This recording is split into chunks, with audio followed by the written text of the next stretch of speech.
আলহামদুলিল্লাহ, আমাদের চাঁদ বাগান থেকে সব গাছ টপ থেকে আগাছা পরিষ্কার করে ফেলেছি। আলহামদুলিল্লাহ। আসসালামু আলাইকুম। সবাই কেমন আছেন? আমিও ভালো আছি আলহামদুলিল্লাহ। সুরক্ষার জন্য হ্যান্ড গ্লাভস পরতেছি। তো আপনারা দেখতে থাকুন ভিডিওটা। আজকে আমি আমাদের চাঁদ বাগান থেকে সব টপ থেকে আগাছা পরিষ্কার করব, এইটা আপনাদের সাথে শেয়ার করব। আমি ছাদ বাগানে চলে যেতেছি। দেখেন আমার সব গাছ টবগুলাতে আগাছা জমে গেছে অনেকগুলা, তো আমি এগুলো চাপ করব আপনাদের সাথে, আপনাদের কাছে অনেক ভালো লাগবে। তো দেখুন ভিডিওটা। অনেক আগাছা হয়ে গেছে, এগুলো আজকে পরিষ্কার করব। তো দেখতে থাকুন ভিডিওটা, শুরু করা যাক। আসলে অনেক দিন যাবত আগাছা পরিষ্কার হয় নাই, তাই অনেকগুলা হয়ে গেছে। আপনারা কিছু মনে করবেন না, রোদ ছিল তাই আমি এমনিতে সাফ করি নাই। তো দেখতে থাকুন ভিডিওটা গাইস।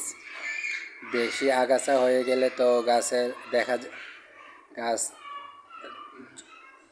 পুষ্টি পাইতেছে না, পানি দেওয়া যায় না, মাটি দেওয়া যায় না, সার দেওয়া যায় না। তো আমি আজকে আগাছা পরিষ্কার করব, প্রতিটা টপ থেকে আগাছা পরিষ্কার করব গাইস। তো দেখতে থাকুন।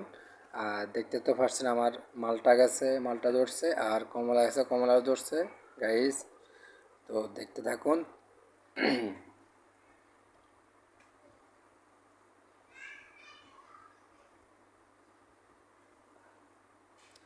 তো গাইস, তোমরা কে কে গাছ লাগাইতে ভালোবাসো তো কমেন্টে জানাইও।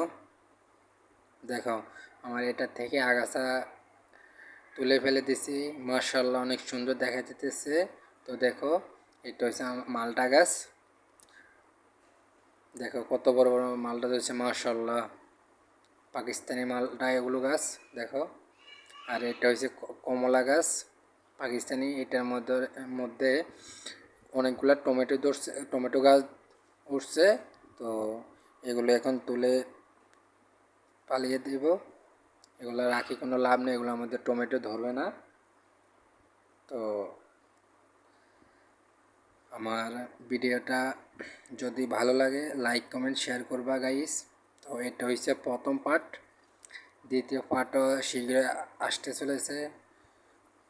দেখতে চাইলে আমার চ্যানেলকে সাবস্ক্রাইব করবা।